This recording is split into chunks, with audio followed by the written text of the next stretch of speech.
My name is Taiba. अगर हमने पिछली वीडियो में ट्रिप बताई करी थी और उस वीडियो में हम कहीं और गए थे। आज हम दूसरी ट्रिप करेंगे। जैसे कि मैं यहाँ मेरे आसपास कुछ भी नहीं है। अब मैं अचानक से पलंग और टीवी सब लेकर आऊँ, ठीक है?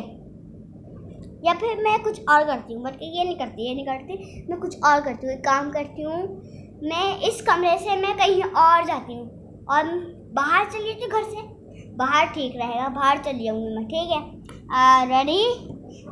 रेडी स्टडी एंड स्टार्ट करें। Ready steady and oh my God, मैं घर से बाहर आ चुकी हूँ। आप देख सकते हैं वो मेरा घर है और मैं घर से बाहर आ चुकी हूँ।